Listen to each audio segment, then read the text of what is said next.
Você abra sua Bíblia em 2 textos aí da palavra, ou se você quiser nos acompanhar essa manhã só aqui no telão, você pode fazer também. Gênesis, são os 2 textos que nós vamos estudar.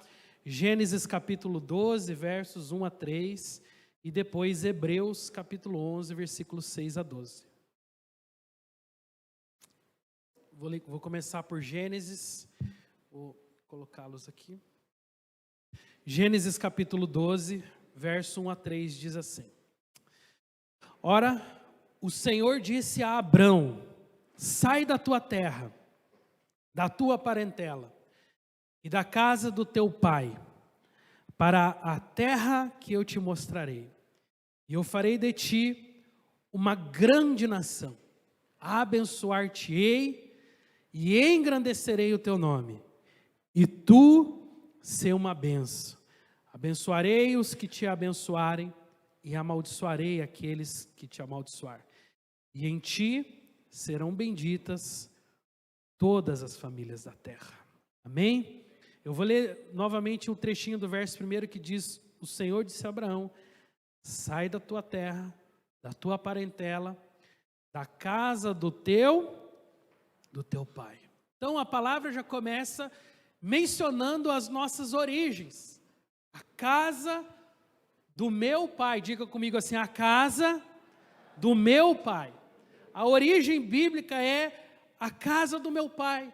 A casa do meu pai é o lugar, é o ambiente que Deus proporcionou para que eu pudesse crescer, me desenvolver, criar as bases do conhecimento da palavra de Deus. Então, Abrão não está sendo forjado do nada. Abrão não está saindo do vácuo, ele está saindo da casa do seu pai. E todo o princípio de prosperidade parte daquilo que a palavra de Deus diz sobre as nossas origens. Nós temos uma origem, e a nossa origem, biblicamente falando, começa aqui: Abrão, os nossos patriarcas, Abrão, Isaque e Jacó. Esse é o modelo que Deus escolheu para que nós pudéssemos então construir família, para que nós pudéssemos ter uma identidade espiritual que também vai além das nossas reuniões formais, de culto semanal. Sim, começa lá na família, começa nas nossas origens, principalmente em nossa paternidade. Mas Hebreus, que é o próximo texto, quero que você veja comigo aqui, a palavra continua, e é a mesma história, mas aqui sim, lá no Novo Testamento, onde a palavra diz: pela fé, Abraão. Qual é a diferença aqui? Anteriormente a gente tinha lido Abrão, agora aqui Abrão já é Abraão. Sendo chamado, obedeceu, saindo para um lugar que havia de receber por herança, e saiu sem saber para onde ia. Pela fé peregrinou na terra da promessa, como em terra alheia, habitando em tendas com Isaque e Jacó. Agora preste atenção no que essa frase diz: herdeiros com ele da mesma promessa. Diga comigo: herdeiros com ele da mesma promessa. Continuando o texto, ele diz: porque esperava a cidade que tem por fundamentos, da qual o arquiteto e edificador é Deus. Pela fé, até a própria Sara recebeu a virtude de conceber um filho, mesmo fora da idade, porque teve por fiel aquele que lhe o havia prometido. Multidão, pelo que também de um, e esse já amortecido, descenderam tantos em multidão, como as estrelas do céu, e como a areia inumerável que está na praia do mar. Amém? Diga comigo mais uma vez: herdeiros da mesma promessa. Então você vê que não somente Abrão recebeu a promessa, mas o que a Bíblia está dizendo é que também Isaque e Jacó foram herdeiros com ele da mesma promessa. Isso nos fala sobre a bênção geracional. Como é importante a bênção geracional. Como que a bênção geracional, ela pode levar você muito mais longe, pode levar a sua geração muito mais longe.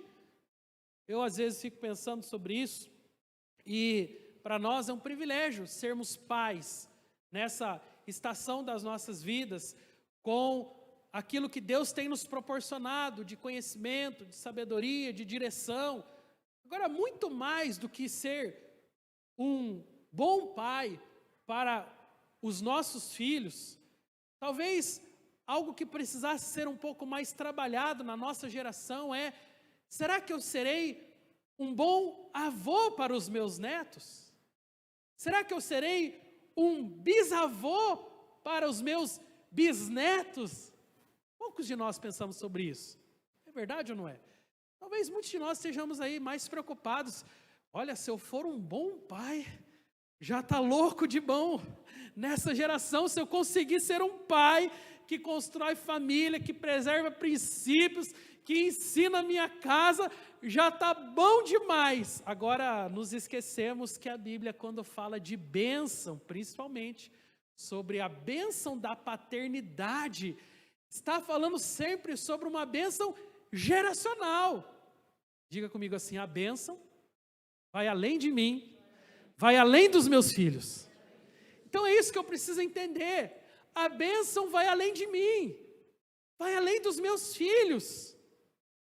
Bom, se eu fosse pensar igreja, e eu vou dar um mero exemplo para vocês, pensar assim: puxa, como pastor, cumpri minha missão, glória a Deus, temos uma igreja, formamos uma igreja. Se eu estivesse pensando em igreja só para minha geração, talvez já estaria bom. Olha, temos uma igreja, temos reuniões semanais, temos uma grande quantidade de células, de liderança. Glória a Deus, é uma bênção, sim, mas é muito pouco perto daquilo que Deus quer fazer. Eu preciso olhar para a igreja e pensar: ei, a igreja, independente do lugar físico, ok? Independente do endereço que nós estivermos, mas será que daqui 5, 10, 20 anos a igreja vai ser uma igreja poderosa? Ou se eu estou pensando na igreja só para essa geração? Quando você olha essas crianças aqui no altar, quando nós pensamos, por exemplo, gente, célula de criança, que nós temos muitas aqui, porque aqui os nossos filhos começam cedo já na célula, é um mega desafio. Os líderes que estão aí de crianças sabem. Sim, a célula é um grande desafio por si. Agora, com as crianças é um desafio ainda maior. Tem uma demanda grande para os nossos líderes de crianças, mas por que é que nós investimos tanto e fazemos questão que sim, já desde o início as crianças tenham um contato com a palavra de Deus, as crianças sejam tocadas pelo Espírito Santo, as crianças venham até a igreja, porque nós estamos pensando na bênção geracional.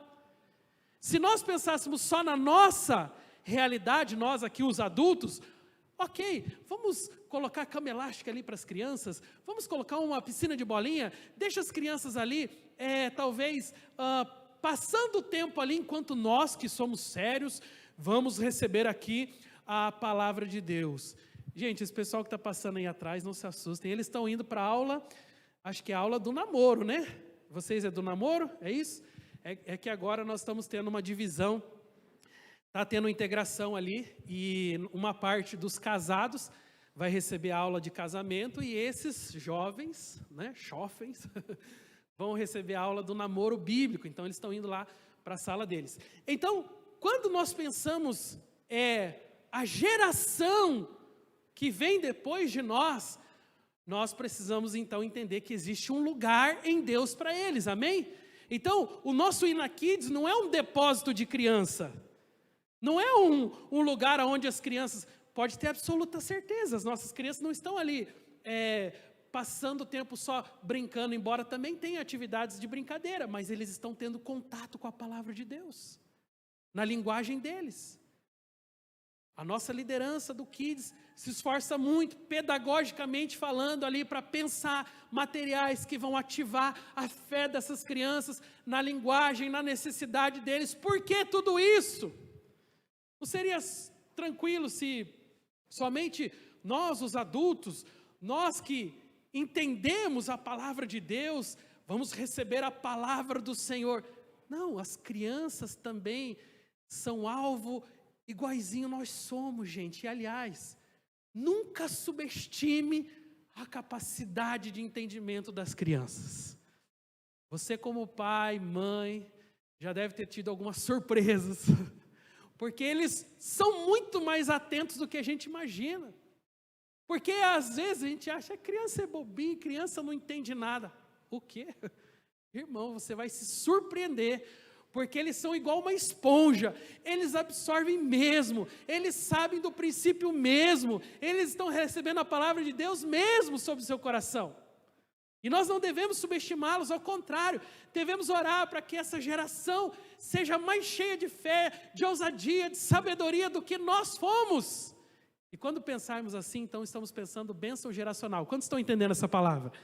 Essa palavra é para você, homem de Deus, mulher de Deus, família do Senhor, porque precisamos olhar a fé com um olhar muito maior do que apenas as nossas vidas.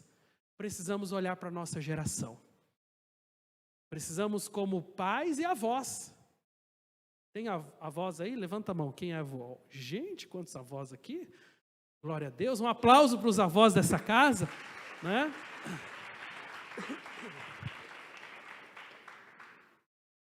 Então, bem como também os avós, que são aqueles que têm a fama de estragar os netos, né?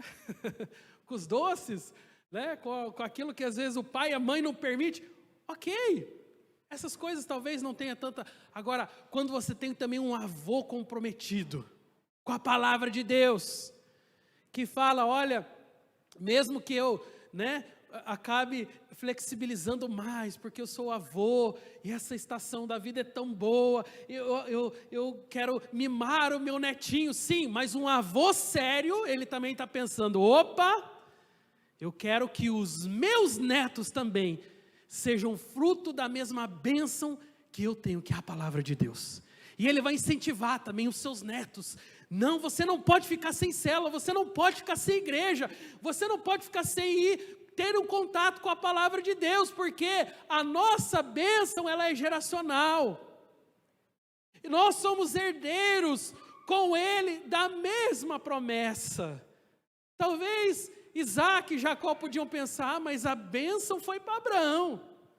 Deus pensou uma bênção apenas para a primeira geração. Não, está aqui confirmado na palavra, herdeiros com ele da mesma promessa. E se nós somos filhos de Abraão? Se nós temos a mesma linhagem, diga comigo assim, eu sou herdeiro da mesma promessa. Todos nós somos herdeiros da mesma promessa. Qual promessa?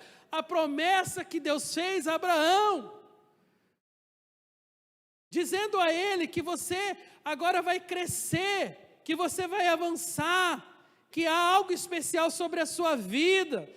Então, essa bênção, irmãos, ultrapassa as nossas vidas. E a paternidade é exatamente isso. É uma capacidade que Deus te dá de enxergar a vida além de você. As suas preocupações começam a ter uma direção diferente. A paternidade nos livra de um dos maiores perigos da nossa geração, que é o individualismo, que é olhar somente para si, é ter a você como último biscoito do pacote, é achar que tudo gira em torno da sua vida. A paternidade faz você se esticar. A maternidade também. A vida familiar faz a gente se esticar. E essa é a bênção da vida familiar. Ela livra você do individualismo. Ela livra você do egoísmo. Ela livra você de ficar olhando só para você, só para a sua necessidade, só para as suas dores, porque hoje nós temos uma geração exatamente assim, de pessoas que acham que tudo gira em torno delas mesmas. Então família é uma bênção, forja o nosso caráter, nos estica, nos faz crescer. O pastor Cote, que é um pastor que eu gosto muito, ele tem uma brincadeira, ele fala assim, quando nós casamos, trinca o vaso, quando temos filhos a gente pisa nos cacos, porque é uma loucura, sabe? A gente tem que se esticar mesmo. A nossa vida, é feita de doação, de momentos de entrega, aonde você vai ter que aprender que não tem só mais você no universo. Que o seu dinheiro no final do mês, quando você era jovem, ia lá e guardava, vai comprar sua calça jeans, seu tênis. Acabou isso. Olha para um casado com filhos perto de você e fala, acabou. Porque agora a vida é eles. A gente trabalha por eles, a gente tira férias no tempo deles, a gente vai passear, tem que ir nos lugares que eles gostam. Gente, é assim ou não é? Porque esse é um treinamento para o egoísmo que está dentro de nós. Por isso que família é um lugar de construir caráter. Por isso que família é um lugar de quebrar todo o princípio do egoísmo que às vezes está sobre o nosso coração e falar, tem alguém além de você no mundo. Pare para pensar e você vai começar a ver que, embora hoje a sociedade tenha um discurso tão horrível sobre família, sobre criação de filhos, gente, Deus não erra. E quando nas Escrituras ele entendeu que família era bênção, é porque família é bênção. Se nós fazemos do jeito errado, problema nosso. Se a sociedade não entendeu o que a palavra de Deus diz, problema da sociedade, mas que é bênção, é bênção. Que o Senhor fez as coisas certas, Ele fez. Deus não erra, gente. E no fundo, Ele está querendo nos livrar disso mesmo. Esse egoísmo que está no nosso coração enraizado, esse individualismo, Ele está nos mostrando, olha, a melhor forma de você construir caráter, a melhor forma de você construir uma vida de santidade é através do princípio geracional de família. Eu acabei de dar aula ali, a primeira aula do Integração hoje foi eu que ministrei, e a aula que eu estava dando era sobre o contexto histórico do catolicismo romano. E, numa das partes dessa aula, nós falamos sobre o protestantismo e o momento quando Lutero, ele rompe, com a Igreja Católica, e aí ele inicia, através das 95 teses que ele prega lá na porta de Wittenberg, aquilo que nós chamamos como um movimento protestante. Uma das primeiras coisas que acontece na vida daquele homem é que ele vai se casar. Eu estava ali justamente dando essa aula e falando agora que Lutero casou-se muito bem. Ele casou-se com uma mulher chamada Catharine von Bora. Uma mulher extraordinária. Estude a história dessa mulher. E ela é realmente uma figura muito importante do protestantismo. Agora, interessante, Lutero foi um monge católico por muitos anos. E ele estava acostumado com a lei do celibato, portanto ele não poderia se casar. Mas quando ele rompe com o catolicismo, então, uma das primeiras coisas que acontece é que ele vai se casar. Ele casa-se com essa mulher. E depois de um longo tempo, veio uma declaração, que hoje é uma declaração bem conhecida, que Lutero deu a respeito do seu casamento. E ele fala assim que 1 ano de casamento santificou a ele mais do que 10 anos de monastério. Porque casamento, vida familiar, educação de filhos, mexe com você. Treina a sua santidade. Treina os princípios de relacionamento. Treina princípios de família. Treina princípios espirituais. Faz com que você se estique. Então 1 ano de casamento é mais válido do que 10 anos de monastério, é verdade. Quantos casados podem dizer amém aí? Teve alguns ali que levantou as 2 mãos, amém, amém. E é verdade, gente. Porque Deus não criou você para você mesmo. Deus nos criou para viver em família, para desenvolvermos relacionamento. Então, sim, família, paternidade, educação de filhos, nos estica muito, porque a nossa bênção não é só para nós, é geracional, é de pai para filho. Queira Deus que Ele te dê muita sabedoria. Você homem de Deus, você mulher de Deus, você família do Senhor, para que você construa uma família forte.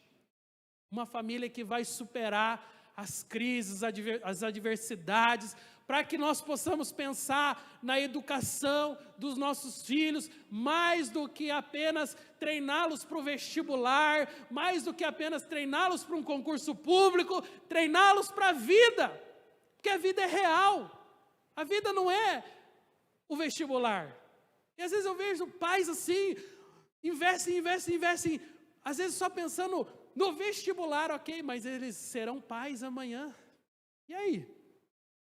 Eles serão mães amanhã, serão cidadãos dessa terra, serão a bandeira do Senhor Jesus Cristo. Quem serão os nossos filhos amanhã? Saberão, ao menos, cozinhar um feijão? Fazer um arroz? Porque parece que até essas coisas mais básicas do lar, a geração atual está perdendo, porque hoje vivemos na cultura do fast food. Os nossos filhos acham que comida é chegar no drive-thru e falar 2 hambúrgueres, 2 Coca-Colas. Eles veem aquela máquina chamada caixa eletrônica, eles olham para você, está lá o pai, a mãe, aperta um botão, sai dinheiro, fala, é só vir aqui tirar dinheiro no final do mês. É fácil assim, gente? Não é. Eles não sabem o trabalho que dá. Vida é artesanal. Vida é um trabalho diário de abnegação de nós mesmos, de sacrifício, de muito trabalho, para que o nome do Senhor seja glorificado em nossas vidas. E que bom é ver família abençoada, que bom encontrar homens de Deus, mulheres de Deus, pessoas que são referência para a sociedade. Onde você encontra isso hoje? Só na igreja. Na igreja. Homens que têm aliança com Deus, mulheres que têm aliança com Deus, famílias que têm aliança com o Senhor. São perfeitos? Não. Já viveram tudo que precisavam viver na vida? Não. Mas estão ali trabalhando para melhorar, para glorificar o Senhor. Não somos perfeitos, mas estamos caminhando para um lugar que glorifica o nome do Senhor. Amém? Glória a Deus. Eu quero continuar dizendo para você que, sabe, o Senhor, Ele é um Deus de promessas. Você crê nisso? Amém? Então, se nós somos fiéis a Deus, nós cremos, sabe, que nós precisamos de uma direção do Senhor para as nossas vidas. E sabe, muitas pessoas, às vezes, vivem anos buscando algo, buscando uma realização, buscando um objetivo pessoal, sem considerar Deus nas suas vidas, sem se lembrar que além de você, além da tua capacidade pessoal, além da tua sabedoria, Deus estabeleceu promessas. Diga comigo assim, Deus é Deus de promessas. Então a palavra dessa manhã é pais, diga comigo, pais, geradores de promessas. A promessa existe, mas você, pai, principalmente você, homem de Deus, você, sacerdote do seu lar, você precisa forjar as promessas que já existem. Existir a promessa é uma coisa, desfrutar da promessa é outra bem diferente. E sabe, muitos pais têm noção que a promessa de Deus existe, que a promessa de Deus está ali, que Deus prometeu, mas eles não entram no lugar de desfrutar as promessas. E eu quero trazer 3 exemplos de 3 pais da Bíblia, aliás, eu já os citei aqui, Abraão, Isaac e Jacó, que não somente cumpriram o seu papel de paternidade, mas através da vida deles, a promessa de Deus foi gerada. E bom, nós sabemos, pela palavra de Deus, então, que esses pais eram pais dedicados, sim, eles tinham um compromisso com o Senhor. Em Gênesis 12, a palavra, Deus chama Abraão e promete através dele encher a terra. E em Hebreus 11, como nós vimos, o apóstolo diz que essa promessa se estende também aos seus filhos, Abraão, Isaac e Jacó. Agora, o mais fascinante de tudo isso é que a promessa era uma promessa de multiplicação. Era uma promessa de que eles não somente teriam filhos, mas a terra toda seria cheia com esses filhos. Até aqui tudo bem, gente? Mas o que a palavra diz sobre isso? Que as suas esposas, a esposa de Abraão, a esposa de Isaac a esposa de Jacó, nenhuma delas podia ter filhos. Espera aí. Como é que Deus faz uma promessa de filiação sobre a estéril, sobre aquela que não pode ter filhos? É porque Deus gosta desses ambientes de dificuldade. É porque Deus quer mostrar o seu poder, que vai além da nossa capacidade humana de manipular a vida e as circunstâncias ao nosso redor. Deus é Deus de milagres, amém? Deus é Deus de promessa, então para Ele não importa se é estéril. A promessa dele está estabelecida e pronto, acabou. Veja o que a Bíblia diz aqui, Gênesis 11, 29 a 30. Sara, mulher de Abrão, era estéril. Diz lá, Abrão e Nacor se casaram. A mulher de Abrão chamava Saraí. Ora, Saraí era o que, irmãos? E não tinha filhos. Espera aí, Senhor. O Senhor acabou de fazer uma promessa de que Abraão e Sara teriam muitos filhos. Sabe, o que me chama mais atenção dessa promessa também é o momento que Deus faz essa promessa. Abraão e Sara não estavam desfrutando da sua juventude, pelo contrário. No texto que nós lemos de Hebreus, ele fala, porque esperava a cidade que tem por fundamento, a qual o arquiteto e edificador é Deus, pela fé, até a própria Sara recebeu a virtude de conceber um filho, mesmo fora de idade. Fora de idade, gente, porque teve por fiel aquele que lhe havia prometido, pelo que também de um, e esse já amortecido, falando aqui de Abrão, olha só, a Bíblia fala, e esse já amortecido, descenderam tantos em multidão, como as estrelas do céu, e como a areia inumerável que está na praia do mar. Abrão tinha 99 anos, gente. E aí vem Deus falar para Abrão que ele, um idoso de 99 anos, a Bíblia fala já amortecido, você entendeu, né? Sem condições nenhuma, não somente vai ser pai de inumeráveis filhos, mas vai ser o idoso a romper a barreira, né, da sua idade, e além de tudo, com uma mulher estéril. É uma promessa provocativa ou não, gente? É uma promessa que realmente torna o ambiente cheio de expectativa. Por quê? Porque aqui nós percebemos com muita clareza que Deus é Deus de promessa, não importa os desafios. E às vezes você pensa, eu creio, pastor, Deus é Deus de promessa, mas tem um detalhe, tem um problema, tem uma dificuldade. Deus não enxerga essas dificuldades como você enxerga. Sabe por quê? A palavra tem um versículo que diz assim, para Deus não haverá impossíveis. Para Ele tudo é possível. Pode ser impossível para você. Você pode enxergar como algo difícil de acontecer, mas para Deus não existe nada que é impossível. Deus, Ele muda os diagnósticos. Você pode ter um diagnóstico racional sobre algo que está acontecendo em sua vida. Ok, você tem o direito de ter esse diagnóstico, porque afinal de contas, você está vivendo sobre ele, muitas vezes sofrendo sobre ele, mas Deus tem um diagnóstico diferente. Deus enxerga as coisas de forma diferente. Quando o anjo Gabriel vai anunciar a Maria que ela conceberia o Filho de Deus, sabe, a pergunta de José foi, Senhor, como? É a pergunta de todos nós hoje. Essa é a pergunta do diagnóstico racional que você tem, que eu tenho, quando nós olhamos as promessas de Deus, quando nós vemos as inquietações, o momento que nós estamos vivendo como pessoas, no mundo relativizado que nós estamos vivendo, nós temos sempre essa crise de diagnóstico. Mas como o Senhor vai fazer? E a palavra de Deus, ela sempre nos ensina que Deus está no controle de todas as coisas. O como pertence a Ele. Sabe, nós temos uma inquietação no nosso coração, querendo saber, e talvez Abraão tivesse essa mesma crise de diagnóstico. Senhor, como isso vai acontecer? 99 anos, mulher estéril, como que eu serei pai de muitas nações? Mas a promessa e a última palavra sempre vem do Senhor.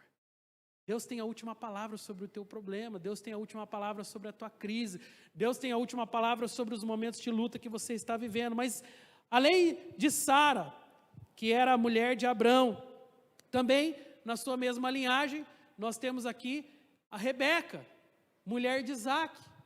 A Bíblia diz, e Isaac orou instantemente ao Senhor por sua mulher, porque ela era o que, irmãos? Estéril. Então Sara era estéril, Rebeca era estéril, mas também Raquel, mulher de Jacó, era estéril. Raquel, vendo que era estéril, teve inveja da irmã e disse, dá-me filho, senão eu morro. Disse Jacó, este teve de lhe responder contrariado, eu não estou no lugar de Deus, só Ele sabe, porque te impediu de ter filhos. Então você vê uma linhagem, Sara, Rebeca, Raquel, todas elas estéril. Lembre-se do versículo que a gente leu, herdeiros com ele da mesma promessa. Se tanto Isaac quanto Jacó eram herdeiros, então, sabe, não somente a bênção, mas o milagre também tinha que se aplicar a pelo menos 3 gerações, para que ele pudesse acontecer, porque todos eram herdeiros da mesma promessa. E Deus, Ele, com certeza, se manifesta em momentos como esse. O Senhor é capaz de mudar o quadro até mesmo mais difícil das nossas vidas, quando nós confiamos que Ele é o Deus de promessas, que a promessa que Ele fez, que a palavra que Ele deu, que a declaração ao seu respeito é real. O diabo vai sempre tentar colocar argumentos aos seus ouvidos. O diabo vai sempre tentar frustrar os planos, os sonhos de Deus sobre a sua família, sobre a educação dos seus filhos. Ele sempre vai lançar aquela sementinha maligna, dizendo, é assim mesmo, a vida é assim mesmo, homem é tudo igual, essa geração não tem mais jeito. Palavras do maligno, direto para o ouvido das famílias, direto para o ouvido dos pais, com o intuito de quê, irmãos? De desanimar, de frustrar, de fazer você retroceder e achar que é assim mesmo, a vida é assim mesmo, homem é assim mesmo, os filhos e essa geração são assim mesmo. Não é assim mesmo. É assim quando você aceita, mas quando você declara não, eu creio, pelos olhos da fé, você pode estar vivendo até as situações mais complicadas, mas quando você crê, quando você declara a promessa de Deus sobre a tua casa, sobre a tua família, sobre os teus filhos, a tua geração é abençoada. Você pode dar um amém? Sabe, esse é o prognóstico da palavra de Deus, que vai contra todo o diagnóstico que você fizer. Mas como? Que jeito? Não tem mais jeito? Olha só a situação. Fale isso para Sara. Fale isso para Abraão. Fale isso para Jacó. Fale isso para Raquel. Fale isso para as pessoas que venceram todo o diagnóstico humano de que não tinha mais jeito, de que como queríamos realizar isso. Mas tem talvez 3 direções claras da palavra que podem nos ajudar a entender esse papel que os pais têm de serem geradores de promessa na vida dos seus filhos e na vida da sua família. Eu quero começar com o primeiro deles, serão 3, vou passar aqui. Diga comigo assim, e creu Abrão no Senhor. Vamos ler todo mundo junto? Vamos ler o versículo inteiro, vamos lá. E creu Abrão no Senhor. Vamos ler novamente, vamos lá?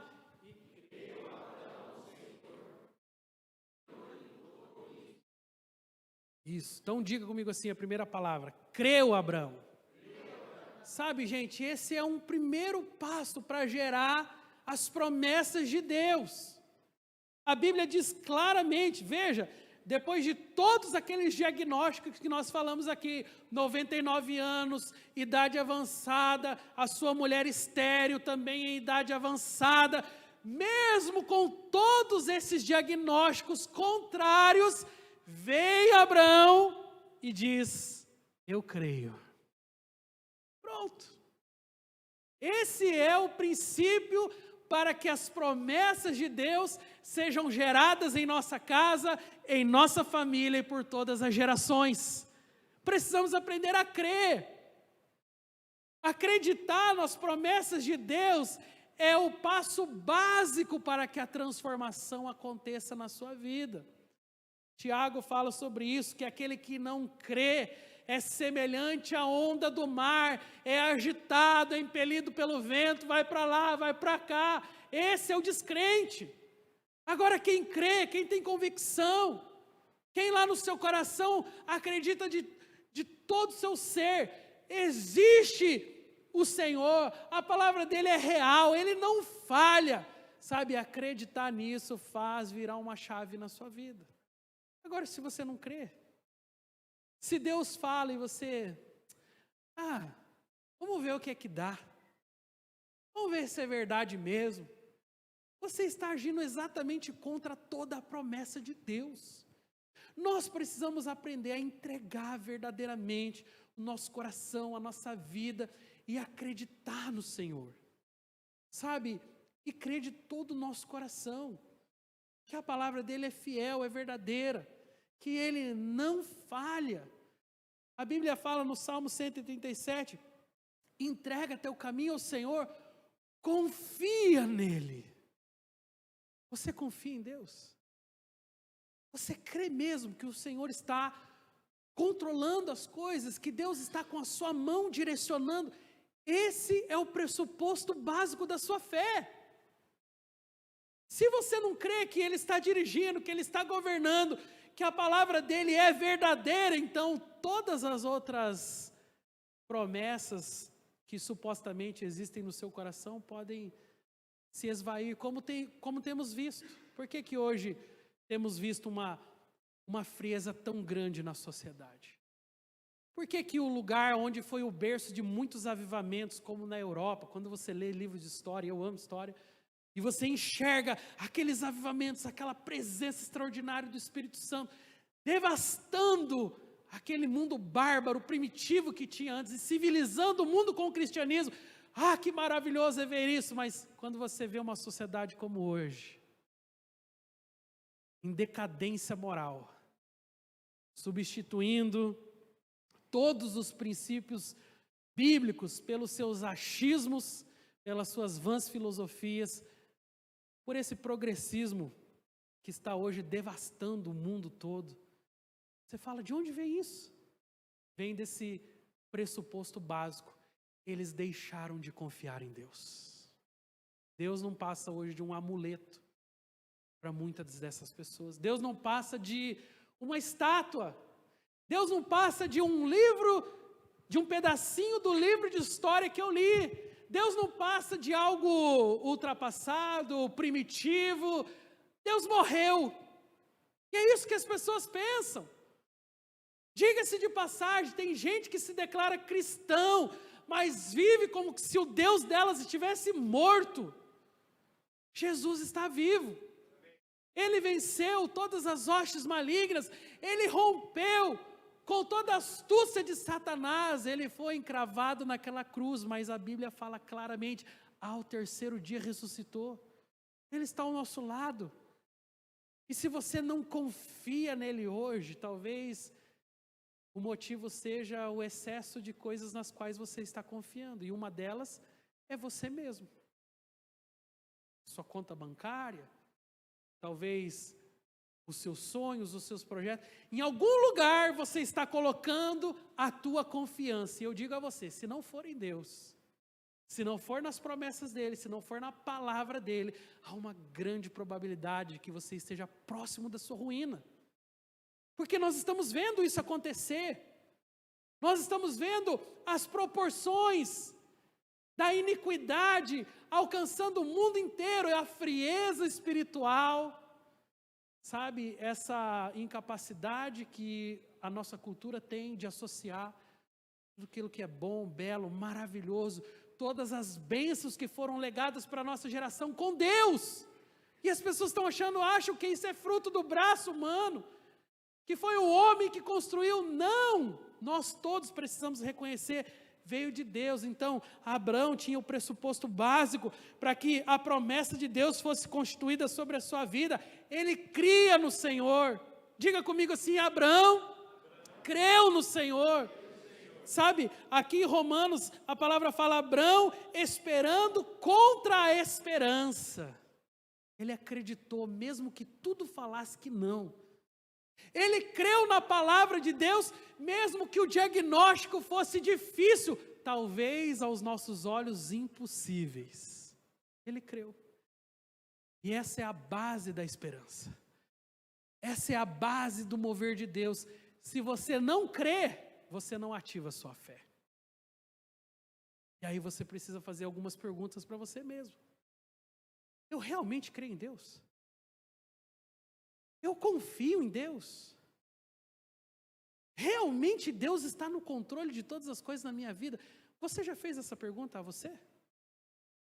Porque às vezes tudo que as pessoas têm é uma crença mais religiosa do que de experiência. Por que você vai à igreja? Não sei.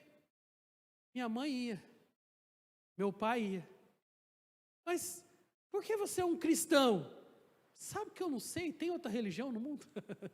Porque nós vivemos num mundo, boa parte cristianizado. Então, as pessoas não conseguem fazer uma leitura do porquê elas fazem o que elas estão fazendo, porquê elas estão vivendo o que elas estão vivendo. Eu sempre conto, principalmente no Integração, uma história do peixe assado.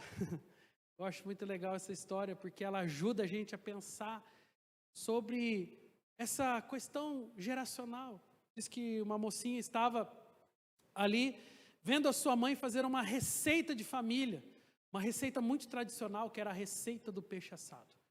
E ela viu que toda vez que a mãe ia fazer a receita do peixe assado, ela cortava o rabo do peixe quando ia assar. E ela chegou para a mãe e falou: mãe, por que a senhora corta o rabo do peixe toda vez que vai assar? E a mãe falou: sabe, filha, não tenho ideia. Eu sempre vi sua avó fazendo assim, então eu faço também. E aí a menina intrigada falou: vou lá na casa da avó. Chegou lá na casa da avó e falou: vó, eu vi a mãe fazendo aquela receita do peixe assado, eu vi que ela corta o rabo do peixe toda vez que vai assar. Por que você corta o rabo do peixe, vó? Aí a avó falou: não sei. Eu vi sua bisa fazendo isso toda vez que ia assar. A menina mais intrigada vai lá e fala: bisa, vai na casa da avó, a bisa era viva ainda. Bisa, por que a senhora corta o rabo do peixe toda vez que vai assar? E a bisa falou: não, minha filha, sabe o que é? Naquela época, a bisa tinha uma forminha que era muito pequena. O peixe não cabia inteiro, tinha que cortar o rabo do peixe. E às vezes eu uso essa história para dizer exatamente isso. Tem gente que não sabe por que está cortando o rabo do peixe. Corta porque a avó cortava, corta porque a bisavó cortava. E a pergunta é: por que você veio à igreja hoje? Por que você é um cristão? Porque a sua mãe era? Porque o seu pai falou: tenha uma religião? Porque a sua avó ou sua bisavó falou que era importante? É mais do que isso, gente. A vida com Deus, diga comigo, a vida com Deus é uma experiência espiritual. Sabe, não é uma religião. Não é uma informação que você recebeu. Não é algo que está sendo só passado de pai para filho. Não. Sabe, irmãos, é uma experiência que você vive. Abraão viveu a dele. Isaac e Jacó viveram a deles. Os profetas viveram as deles. Os apóstolos viveram as deles. A pergunta é: você tem vivido uma experiência com Deus? Nós temos transformado todo esse legado que nós recebemos em promessas verdadeiras da palavra de Deus? Ou é só informação? Se for só informação, está perdendo o seu tempo. Deus é mais do que história, Deus é mais do que religião. o Senhor está vivo. Ele tem transformado vida, Ele tem curado vidas, Ele está passando por todo o planeta Terra, buscando, a palavra de Deus diz assim, que os olhos do Senhor estão sobre toda a terra, buscando um coração cujo é totalmente dEle. Está procurando por pessoas que entregam realmente a sua vida. Então diga comigo mais uma vez, Abrão creu em Deus. Agora diga comigo assim, Isaac orou. Então, o primeiro passo é creia. O segundo é ore. A oração faz iniciar o processo de gravidez espiritual. O que nós vemos na palavra, e esse verso diz exatamente isso, a palavra diz, Isaac orou insistentemente ao Senhor, por sua mulher, porquanto ela era estéril. E o Senhor ouviu, gente, o Senhor ouviu as orações de quem? De quem, gente? De Isaac. Então quem está gerando a promessa? Lembra que eu falei pais, diga comigo mais uma vez, pais, geradores de promessa. Olha a importância de um pai espiritual, consciente da sua fé. Ele ora pela sua casa, ele ora pela sua esposa, ele ora pelos seus filhos, ele ora pela sua geração, porque ele crê que algo pode acontecer. Sabe, nós admiramos demais vocês mulheres. As mulheres são guerreiras demais. A gente tem visto mulheres extraordinárias sendo levantadas nessa casa, e por onde eu passo tenho visto testemunho incrível de mulheres. Mas eu queria dar uma palavra para você, homem. As nossas mulheres são uma bênção. Mas quando você, homem de Deus, assume o seu papel sacerdotal, se aquilo que era bom através das mulheres, Deus pode fazer algo extraordinário quando os dois estão juntos. Mas sobretudo quando o homem entende o seu papel sacerdotal. O que a gente às vezes tem percebido é que, às vezes a mulher está mais empolgada para a vida com Deus, está lá buscando o Senhor, não falta na igreja, não falta na célula, o homem está mais, né? Será que vai ter jogo do Corinthians hoje? Né? Ainda mais do Corinthians, que está difícil, né? Será que vai, né? Será que o São Paulo ganhou, perdeu? Será que sabe, gente, eu também sou torcedor aí, sofredor na verdade, corintiano, mas eu quero dizer para você que tem vida além do futebol, homens. E a vida está acontecendo, é sua casa, é sua família, são seus filhos. Quantos homens estão entendendo aí? Dá um amém. Meia dúzia. Quantos homens estão entendendo? Dá um amém. Amém, gente. Por quê? Sabe, quando um homem ocupa a posição que Deus chamou ele para ocupar, coisas extraordinárias acontecem. Isaac orou insistentemente ao Senhor por sua mulher, porquanto ela era estéril, e o Senhor ouviu as suas orações. Rebeca, sua mulher, concebeu. Lá em Londrina, na INA de Londrina, eles estão fazendo um momento lá legal, vamos adotar aqui também. E é assim, é uma frase, homem também ora. Parece chover no molhado isso, mas algumas pessoas precisam aprender isso. Homem também ora, parece que, sabe, a oração parece que está mais nas mulheres, só as mulheres estão orando. Veja pelo nosso grupo do Ore Mais aqui da igreja. A grande maioria são mulheres, voluntárias mulheres que estão ali. Ok, temos alguns homens, temos, vamos honrá-los também. Mas a maioria são mulheres. Porque os homens acham que oração é de Deus. Aliás, oração é da mulher, papel da mulher. A gente tem até um resquício de machismo talvez nisso, né? Quando os filhos talvez procuram os seus pais com uma necessidade, com uma luta, vê com a sua mãe, pede oração para sua mãe. Igreja é para as mulheres, vá você na igreja. E os homens começaram a terceirizar, eles começaram a sair dessa posição sacerdotal, da oração, da santidade, da vida abençoada, sabe, do sacerdócio que Deus entregou a sua vida. Oração, diga comigo, oração é para os homens também. Tem um homem aí do seu lado, olha para ele e fala, a oração é para você também. Sabe, porque a oração, irmãos, é o início da ação espiritual. É o início daquilo que Deus quer fazer. Quem ora não está não fazendo nada. Ora, ação. Ele já está agindo. Você já está fazendo algo quando está orando. Então, homem dessa casa, homem de Deus, você que está aqui essa manhã, e eu vou repetir essa mesma palavra à noite. Não pense que os da noite vão passar batido, não. E para os que estão servindo, vão ouvir essa palavra 2 vezes ainda. Porque, sabe, Deus faz com que algo espiritual aconteça quando o sacerdote ocupa o seu lugar. Abraão creu, mas Isaac orou. Ele foi para o lugar da oração, ele falou: Pai, eu creio que mesmo a esterilidade pode ser vencida, porque o Senhor tem palavra, porque eu sou herdeiro da mesma bênção, junto com Abraão, junto com Isaac, junto com Jacó, sabe? Essa oração faz total diferença. Você não precisa abrir a sua Bíblia, e eu não coloquei ele no telão, mas há um texto muito conhecido, Filipenses 4:6, que diz: não andeis ansiosos por coisa alguma. Em tudo, porém, sejam conhecidas diante de Deus as vossas petições, pela oração e pela súplica com ações de graças. Sabe, esse texto parece ser muito óbvio, mas ele precisa ser trabalhado, porque a palavra fala, tem gente que está ansioso, tem gente que está com um problema, sabe, mas não está fazendo conhecida diante de Deus. A palavra é clara, faça conhecido a Deus as suas petições. Tem gente que acha que, Deus sabe o que eu estou passando. Deus está vendo o que está acontecendo comigo, mas Ele não abre a boca, Ele não ora de verdade. John Wesley tinha uma frase muito conhecida, onde ele dizia assim: Deus não fará nada senão em resposta à oração do seu povo. E é fato, gente.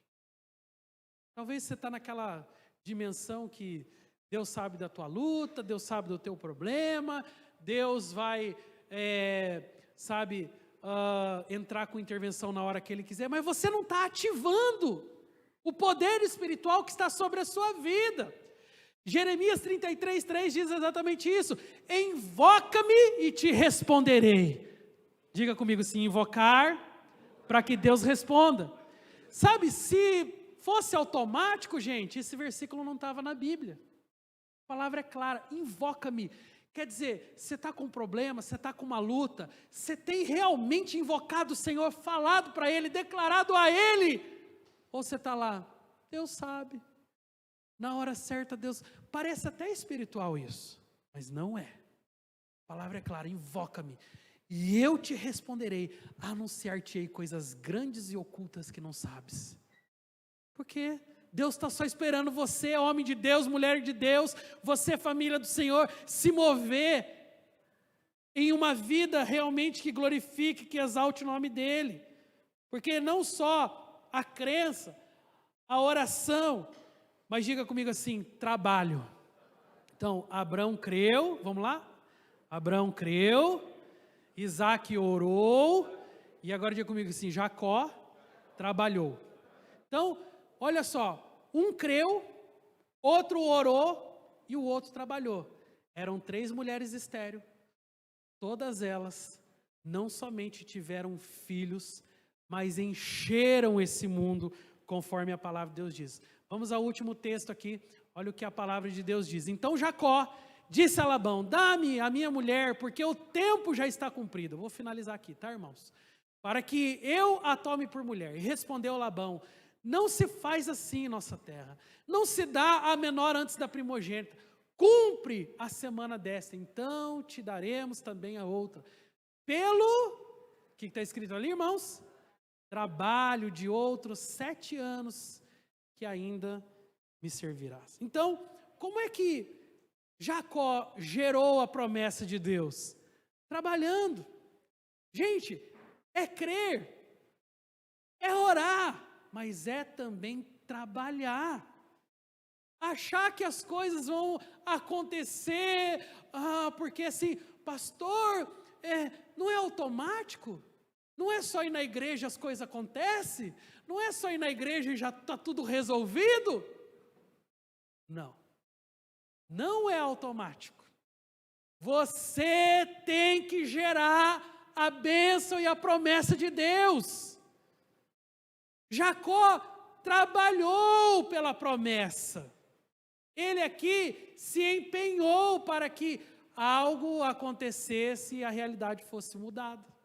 E tudo aquilo que outrora era apenas uma necessidade, se tornou em bênção. Porque houve uma participação, sim. Eu sempre gosto de citar Tiago. A carta de Tiago, ela é bem clara sobre a manifestação de Deus. Ela fala, chegai-vos a Deus, e Ele, o que, irmãos? Chegará a vós.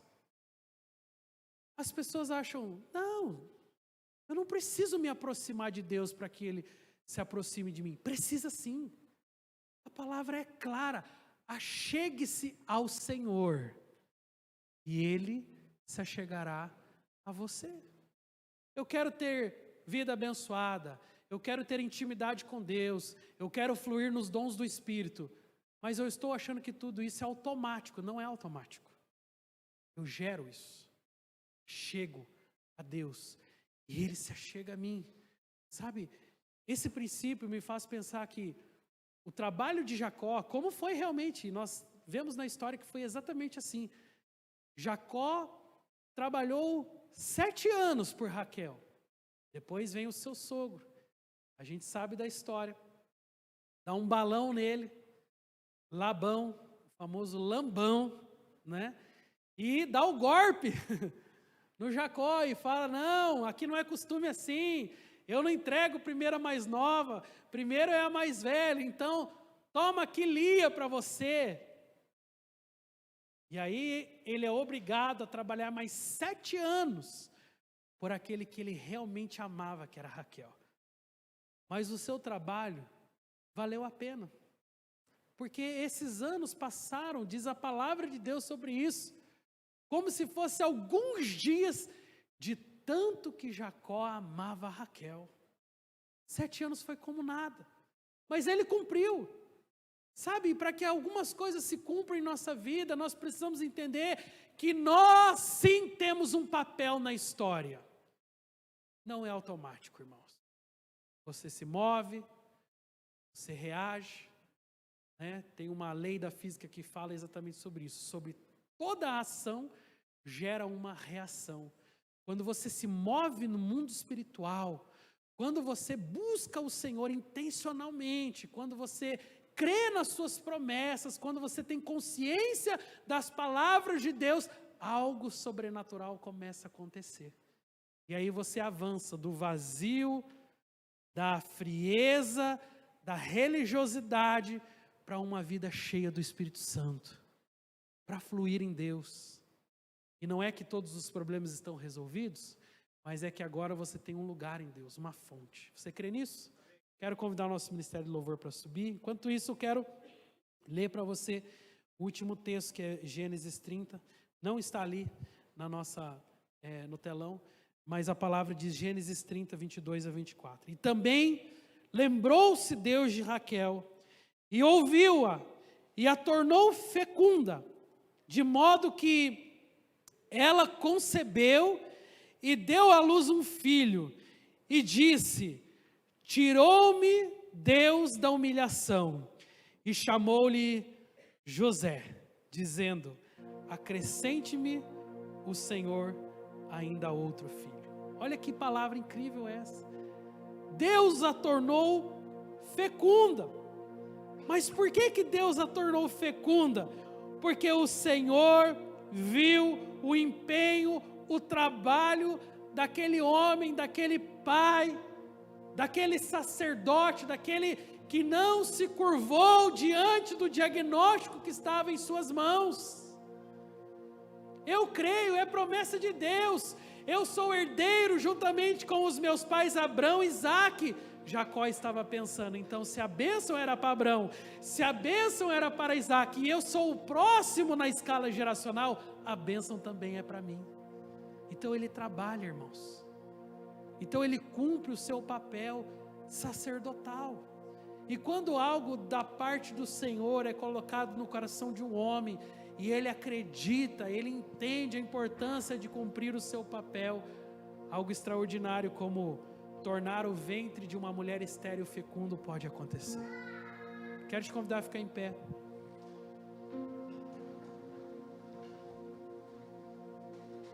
O resultado, então, da fé de Abraão, da oração de Isaac, do trabalho de Jacó, é a multiplicação de uma geração de milhares e milhares de pessoas. E nós somos exatamente esse milagre.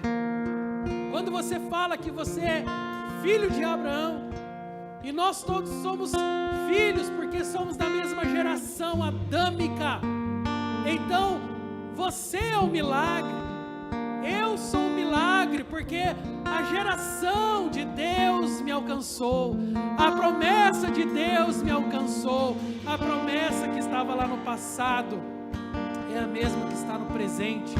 E eu já declaro que é a mesma que estarão sobre os nossos filhos, sobre os nossos netos, porque eles serão revestidos da mesma autoridade, dos mesmos princípios. Nós declaramos isso com fé, tal como Abraão declarou com fé, tal como Abraão creu de todo o seu coração na promessa de Deus, ele confiou, tal como Isaac se submeteu à voz de Deus, e mesmo contra todos os diagnósticos, ele também se submeteu, orou, buscou o Senhor, e o milagre veio.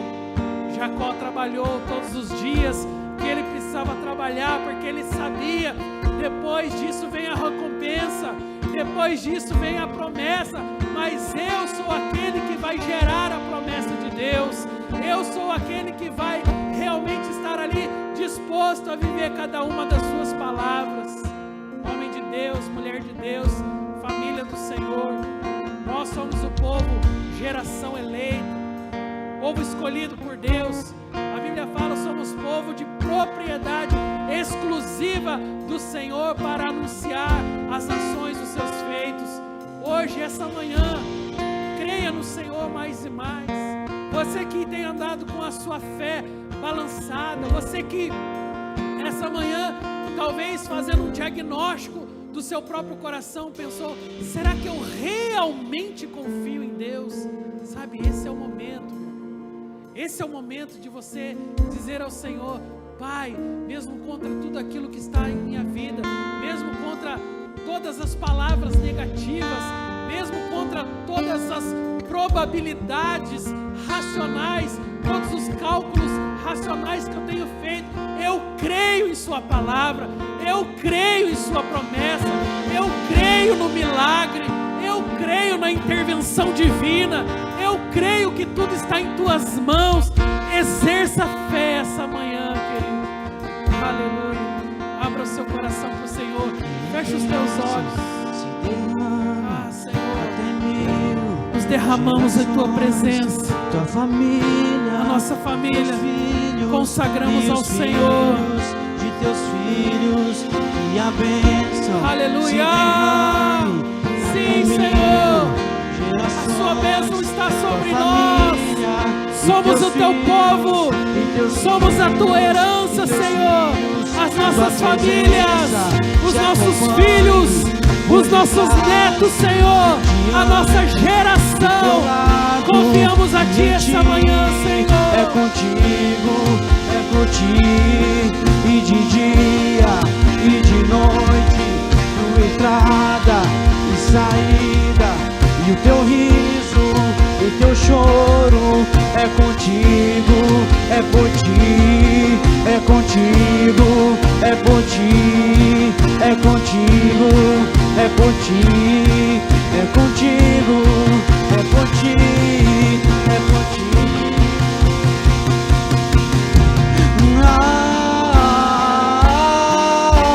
Amém, amém.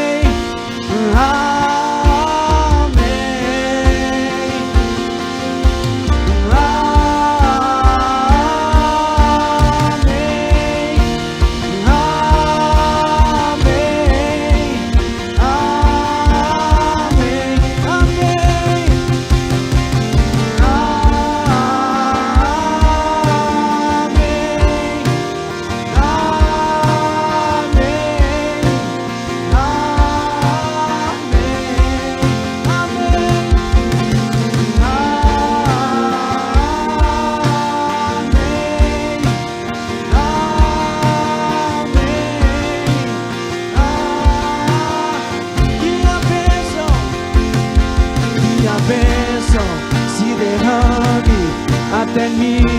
Vamos declarar isso com fé. Levante a sua voz para declarar: os meus filhos e os filhos dos meus filhos.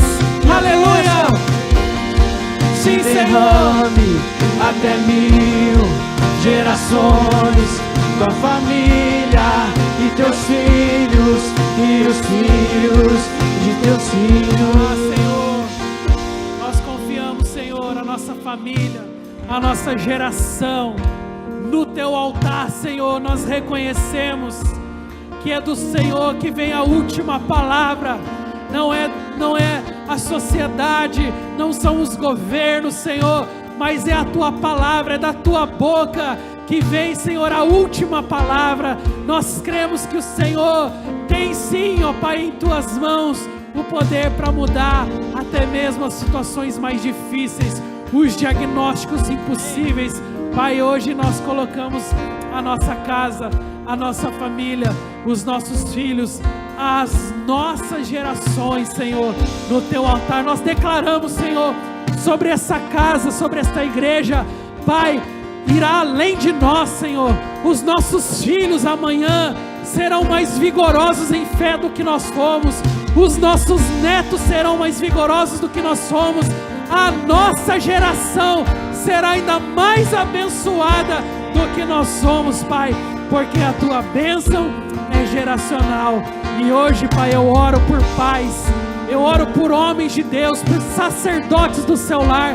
Eu declaro, Senhor, pais fiéis à tua palavra, pais consagrados, pais, Senhor, ó Pai, entregues ao governo e à direção do Espírito Santo, pais tementes a Deus, pais sedentos pela palavra do Senhor. Pai, eu declaro que os homens ocuparão a sua função sacerdotal e nós seremos, Senhor, uma luz para as nações. Nós seremos luz para as nossas casas, para as nossas esposas, para os nossos filhos e para a geração que vem após a cada um de nós. Obrigado por esta manhã tão especial. E eu declaro sobre as famílias dessa casa, sobre os pais e sacerdotes dessa casa, sobre as mulheres, sobre os filhos, sobre toda a nossa geração. Em nome de Jesus, dê o teu melhor aplauso a Jesus.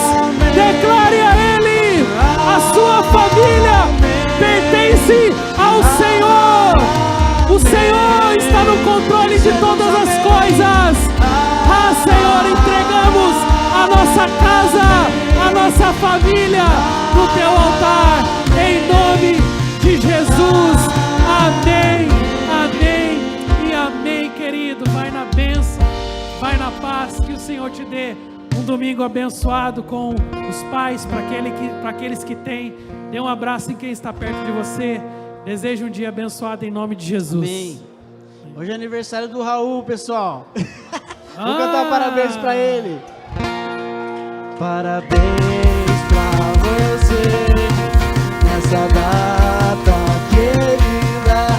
Muitas felicidades, muitos anos de vida, com Deus ao seu lado, um novo porvir. Que a vida lhe seja um eterno sorriso. Viva o Raul! Glória a Deus, glória a Deus. Gente, dá um abraço no Raul então. Desejo um feliz aniversário. Raul, tá recebendo presente? Então pode ser atrasado também. Depois você deixa seu Pix.